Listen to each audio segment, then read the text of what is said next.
Hello everyone, Carmen Molitor with the Pinnacle Team at RE/MAX Properties here with Ryan Jahnke from 719 Lending. Yes. Ryan is one of my favorite lenders. Thank you. He's a local lender who does regular loans, all the things, VA, FHA, conventional. Yep. But one of the other things he does that not all lenders do is he helps people with a reverse mortgage. Yeah. And I think that's a really cool thing that you have to offer. Thank you. And I think reverse mortgages are an awesome tool for some folks in some situations. However, I get a lot of feedback pretty commonly that people think reverse mortgages are not a good thing. Like, oh, reverse mortgages are bad. Yeah. And so help us understand why they're not bad anymore. Maybe they were once, but yeah. Well, that's really the first thing for us to address is that almost all of the negative things that are heard about a reverse mortgage were true a long time ago. Like, they actually happened, right? So there was reason for them. But what I love is that the modern day reverse mortgage is nothing like what it used to be.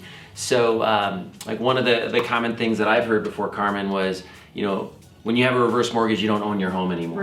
Right? Yeah, that's one of the things I hear. Yeah, not at all. Like you will be the only person ever on title to your home, right? No matter what. It's just like a regular mortgage. Right? Yeah. I mean, it's the same thing when it comes to ownership. When you get a regular mortgage, you own the home, but you do owe the bank money. Yep. Right? Yeah, absolutely. Yeah. So exact same thing. Yep. And then, you know, even when, let's say, the last surviving spouse passes, that the bank gets the home. But it's also just like a regular loan where the loan needs to get paid off, right? And all the remaining equity in the home goes to the family, or the family could keep it and refinance it. So there's plenty of options there as well. And then that reminds me of another one that I hear a lot of times is, you know, you're gonna have no equity left, right? Like there's nothing gonna be left in the home. But in reality, that's not very common. So basically the loans are lent so that there is a ton of equity in the home. And even though in a reverse mortgage, the loan actually gets bigger, so that's how it's different than a regular mortgage. Like a regular mortgage, you're making payments, right? So you got to put money out every month, and then that debt gets smaller and smaller, right, over time. A reverse mortgage does the opposite, right? You don't make payments on a monthly basis, but the debt gets bigger. But also remember, the home value gets bigger, right?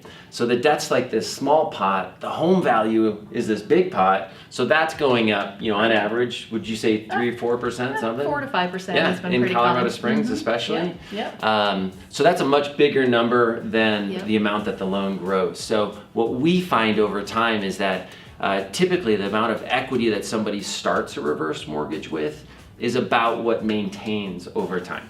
Perfect. Awesome. Yeah.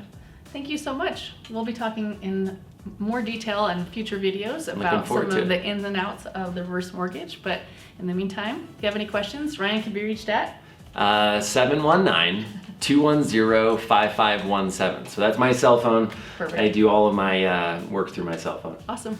Thank you so much. Thank you.